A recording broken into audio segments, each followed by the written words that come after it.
Hello and welcome back to A Shark's Perspective. I had the pleasure of speaking at a new conference for their inaugural event, Lead Generation World. They also asked me to podcast live from the halls, so I'll be releasing 4 shows that were recorded there. It's always interesting to me as a speaker and keynote to see who conferences pick as their opening keynote, especially for a brand new event, since that can really set the tone, and they did extremely well with their choice. Jeff Kreisler is a best-selling author, the editor-in-chief of PeopleScience.com, a site devoted to leading the conversation about applied behavioral insights, and he's a former stand-up comedian and performer. And on this episode, we'll discuss behavioral science, stand-up comedy, the Did You Ever Notice observations of Seinfeld, decision traps, human nature, Princeton, law school, the pain of paying, Jim Cramer in the street, and a lot more. So let's tune in to part 1 of Lead Generation World's opening keynote speaker with your favorite keynote shark on this episode of A Shark's Perspective.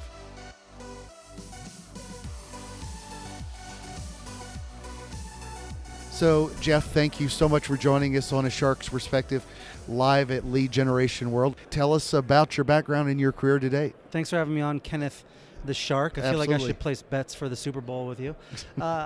So my background is pretty typical. After studying politics and Russian studies at Princeton, I went to law school and then became a stand-up comedian. Yeah, natural. Because how else would you change the world? There are steps in the middle there, including being a youngest child and a lot of emotional baggage. But through stand-up, I focused on sort of politics, and then I got an opportunity to write about business, and it ultimately became about why people are often led astray and don't do things in their best interests. I know that sounds hilarious on the surface, but that's a 30,000-foot view of it, exactly.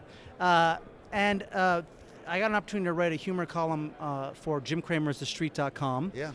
And it was about business and finance. A friend of mine was at the site, said, "You want to write a column on weekly business?" I said, "No." He said, "It pays." I said, "Yes." So it was simple. Through that, I got an opportunity to write my first book, which was sort of a publishing company gave me sort of carte blanche. Is that how you say it? Blank? Anyway, they said, "What do you want to write on?"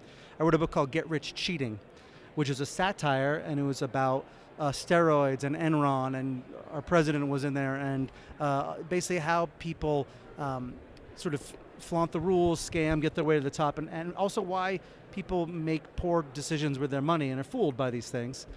Through that, I then met this guy, Dan Ariely, who's author of a book called Predictably Irrational. He's a professor at Duke. He's one of the leading thinkers in the field of behavioral economics.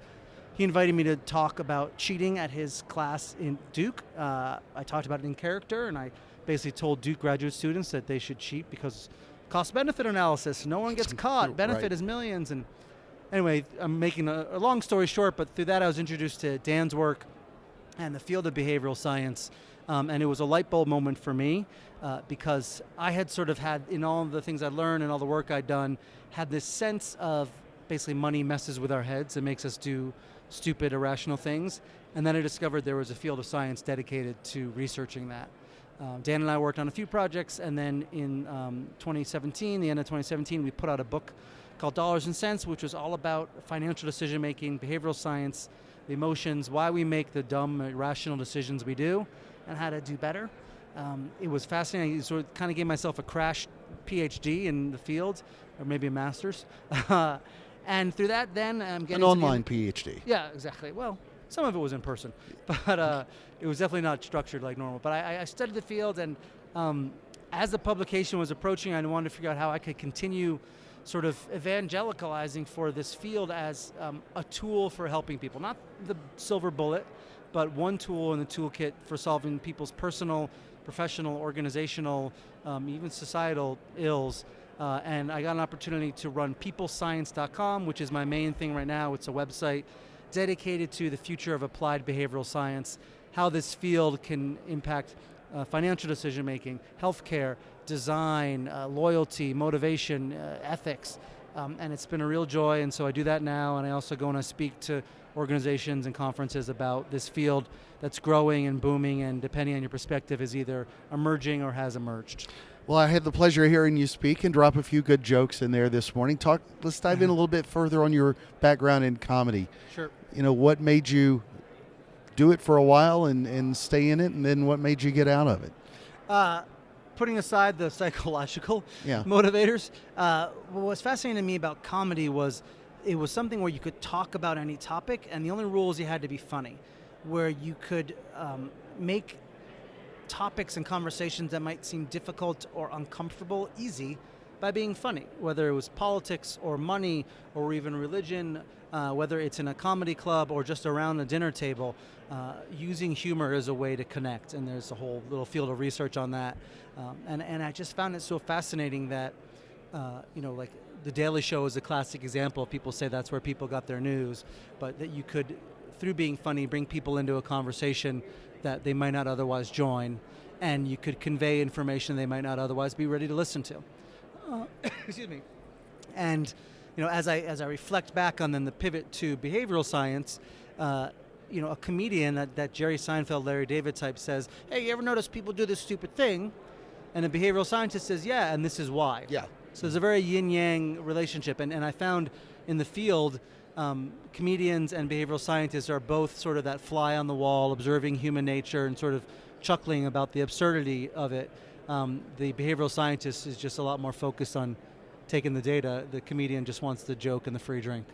So as marketers and business leaders, how do we use human nature, because that's something you really spent a lot of good time on this morning, to benefit us with lead generation, sales, and all those good things? It's a great question, and my philosophy is that we can't change human nature, but if we understand human nature, we understand what drives people to make the decisions they do, to purchase this item or click on that website or become loyal to this product.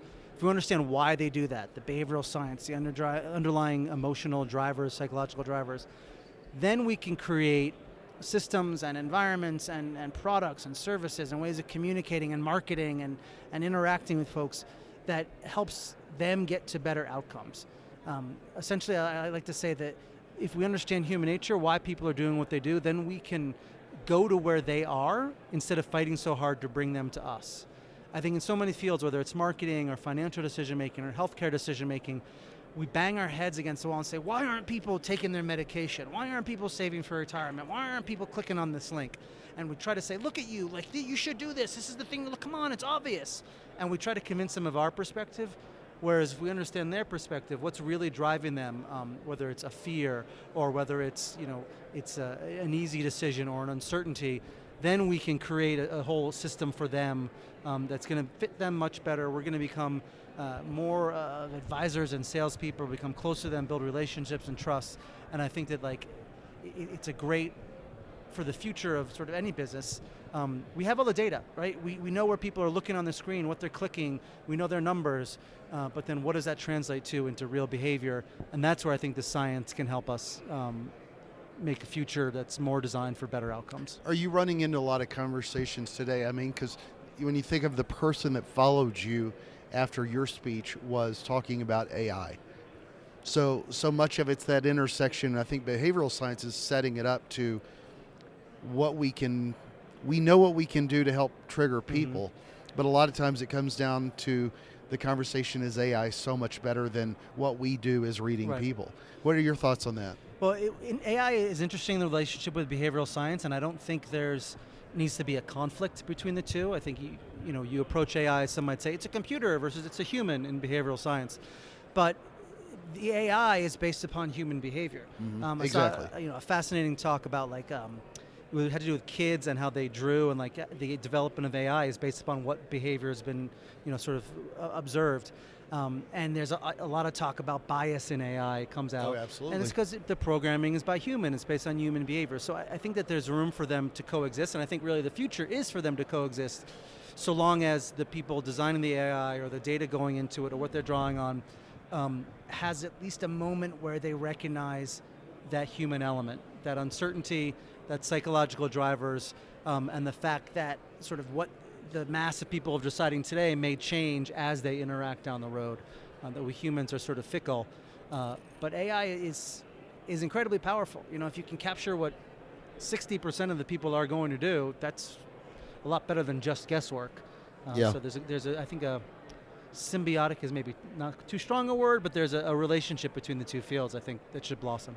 So talk a little bit about the decision traps and the pain of paying relativity. I enjoyed that this morning. Sure. Well, there's a ton of decision-making traps. The two I often think are most common are one called the pain of paying, which is this concept that when we pay for something, it stimulates the same region of our brain as physical pain. And what that should do is that should make us, when we feel this pain, pay attention and think, oh, is this the right decision? But what tends to happen as technology and things evolve is we numb that pain of paying. Right, like if you look at a spectrum, it goes, there's cash and writing checks and debit cards and credit cards on up to Easy Pass and automatic bill pay and Apple Pay and these things that, Apple Watch and blinking and you spend money. And so when that pain of paying is numbed, when that friction is reduced, we pay less attention to our decision and the decision becomes less thoughtful. This can be good or bad. I often approach things saying it's bad because we shouldn't overspend, but those things can be used for good. If people are reluctant to get insurance, which will benefit them long term, reducing the pain of paying can help them focus less on the payment and more on what they want to achieve as their goals, as a simple example.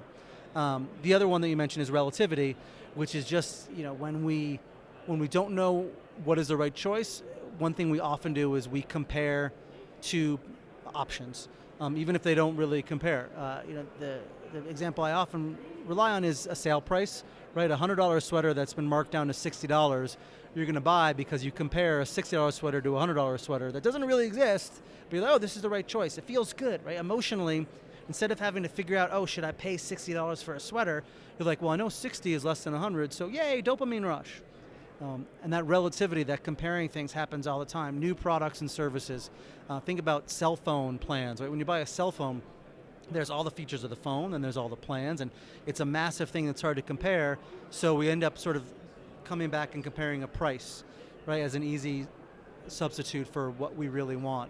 And this happens all the time because, again, we're these emotional creatures that in the absence of supreme knowledge of what the right choice is and what the future holds, we'll go for that emotional pat on the back that says, you did the right thing, which is the easy choice.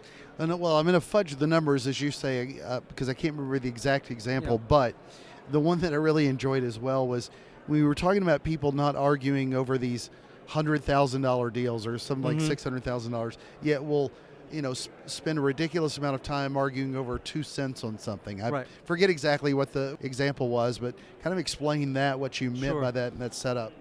Well, oftentimes relativity in this particular sense comes into play in terms of percentages.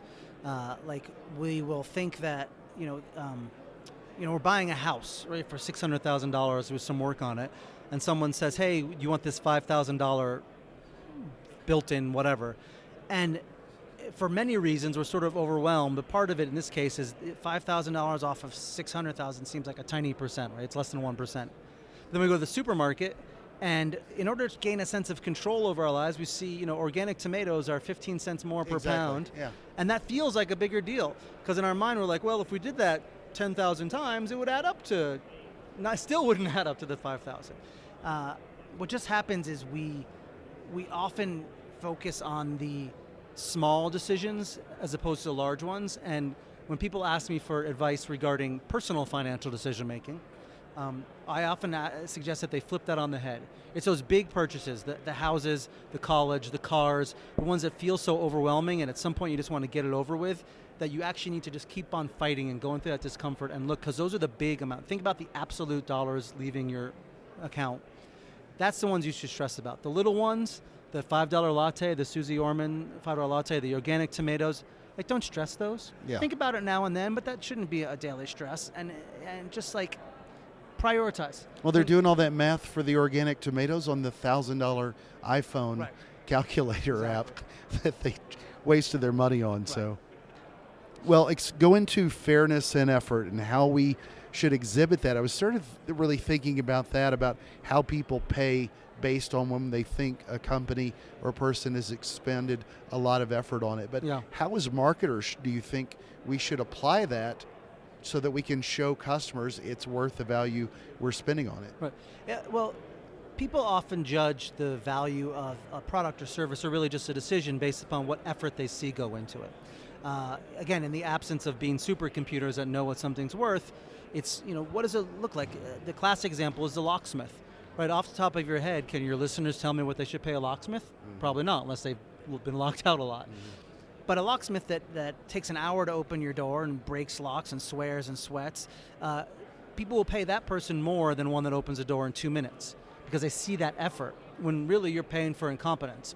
But you see the effort. And study after study show when we see an effort, we will underestimate wait times, we'll overestimate value. And marketers, there's a fine line to walk, because you don't want to fake a display of effort that's gone into creating a product or creating an interface. People punish something they think of as unfair, but you do want to demonstrate the value of what you're offering. Otherwise, people will discount it, and they won't be as invested in the process that you're selling, the marketing process, or ultimately the decision. An example I often use as I speak to a lot of wealth advisors is, the wealth advisor, right, that charges their whatever management fee, their 1 or 2%. If people stop and think about it, that's absurd. All you're doing is, I don't see any effort. You have to really explain to them what their value is. I spent a little time as a lawyer. I went to law school, passed the bar, and didn't really practice. But the legal field has a real problem. They sort of charge hourly. That's been their short circuit around trying to show the value of essentially their knowledge, right? They went to school, they've got years of practice, but people don't see that value. People actually hate lawyers. So they charge an hourly fee, which in many ways is counterproductive, right? I'd rather have a lawyer that knows how to get me out of a parking ticket or do a corporate deal by their years of experience in 10 minutes than one that takes 4 hours. But the perverse incentives are there. I know I've wandered far off of the marketing question, but the point being, when people enter a transaction, whether it's a marketing transaction from an ad or a survey, or they're at the cash register thinking about paying, the effort that they believe has gone into creating that service or that process will influence how much they think it's worth. Fair. So what do you think marketers and brands and business leaders need to learn and concentrate on the most as they start thinking about learning behavioral science? What's a good place that you think that people should start implementing a lot of this? Sure. I think that it's important at the beginning to have a baseline to say the data, the surveys are a fantastic foundation, but that's not necessarily going to reveal what people's behavior will actually be. When we look at the field of incentives and motivation, a great example is if you ask people at a company, would you like a $10,000 bonus or a trip for 4 to Hawaii for your family that maybe, let's say, costs $7,000? People almost always say, I want $10,000. But their behavior, how much they work hard to achieve that goal, indicates that they actually value that trip a lot more. Mm-hmm.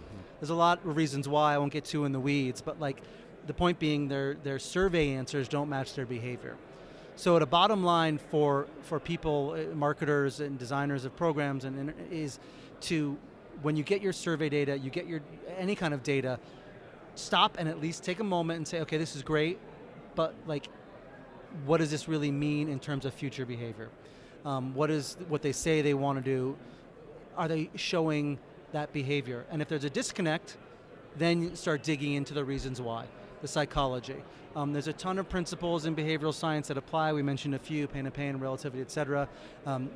Really drilling down as specific as you can to the problem you want to solve, right? 40-year-old males don't buy life insurance after 10 o'clock. Whatever it is. Yeah. Drill down as specific as you can. Then you can look and say, okay, what's the behavior that I want?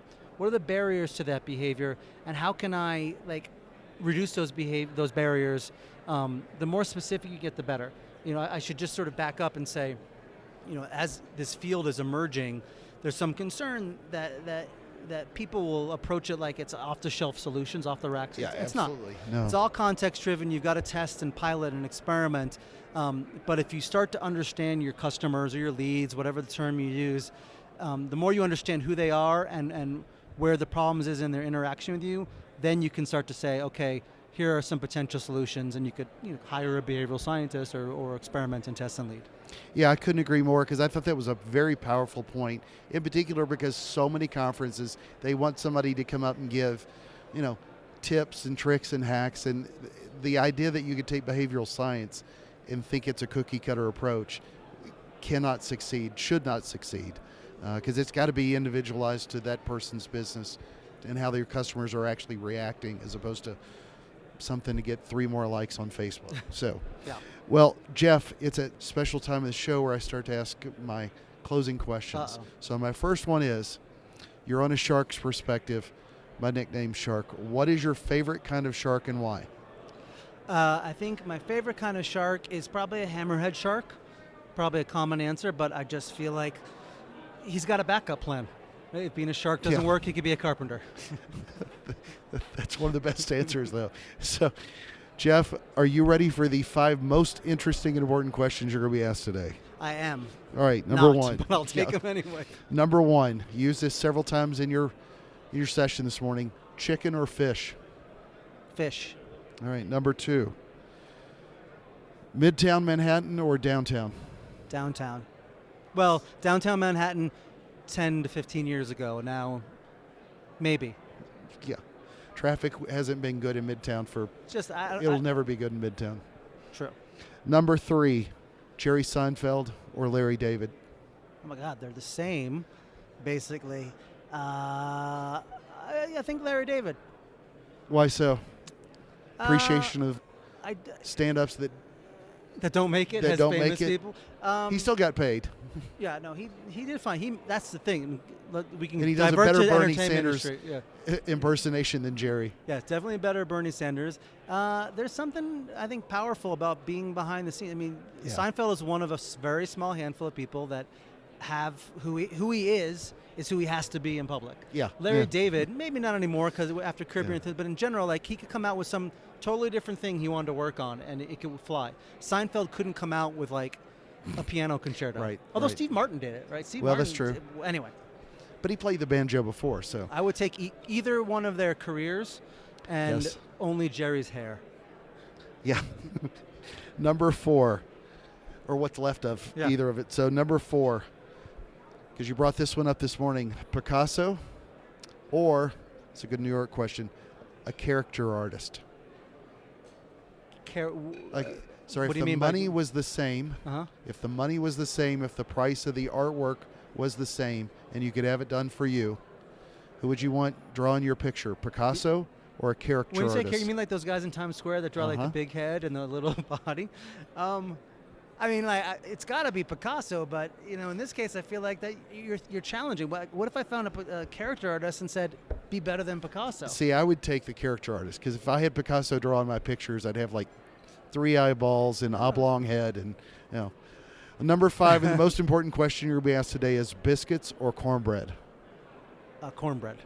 Good man.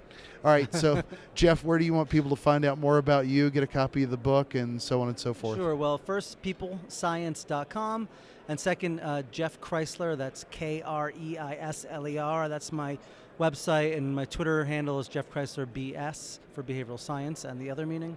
And just track me down. All that info, books, etc., can be found there. And I'm open for questions and whatever your people want. Well, thanks for the great keynote this morning, and thanks for being on the Shark's Perspective. Thanks. I wish sharks made a sound so I could sign off. Like if this was the elephant's perspective, it'd be easy. You hear the sound of the other thing. The screaming. That's in its way, yes. Exactly. Or the hammerhead exactly. building a little underground house. Exactly.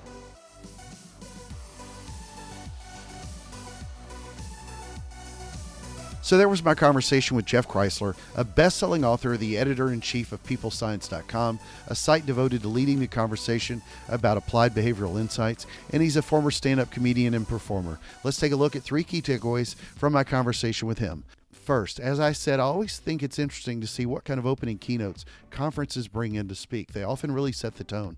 Knowing the conference organizer, I know that he's someone with a background in the lead gen space as well as a fan of behavioral science. Why that's pleasing for me to know is because as someone focused on helping businesses grow, I'm glad to see that a conference devoted to helping businesses bring in more leads also sets the tone with understanding the why behind why we buy. It's a topic I often speak on as well. I'm a big fan of behavioral science.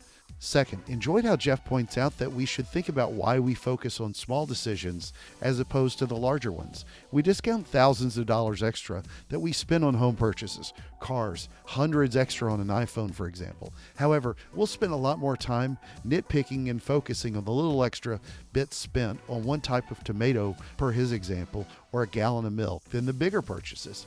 His point is that you should run through that uncomfortable thought process like you do with the tomatoes, and do that with bigger purchases as well, but don't stress so much on the smaller items. I agree, and it's another reason why I avoid the grocery store as much as I can.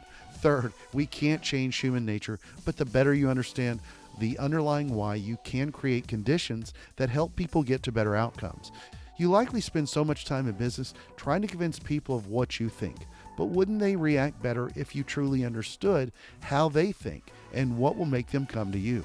As I mentioned during the show, a lot of conferences want tips and tricks and hacks and all these kind of things as part of the presentations. And behavioral science does have plenty of actionable takeaways that you can learn in sessions. However, understand that, especially to be with behavioral science, this shouldn't be looked at as a cookie cutter approach, because even though human nature is fairly consistent, a lot of the behaviors people exhibit differ depending on the environment, i.e. your website, the ads they see, etc. Just dive deeper. What behavioral science does so well is that it helps you better understand the why. So make sure you devote as much time to understanding that as possible. Got a question? Send me an email to kenneth@asharksperspective.com. Thank you again for the privilege of your time. And here's a behavioral science tip for you. Don't FOMO over missing out on the next podcast. Just join us on the next episode of A Shark's Perspective.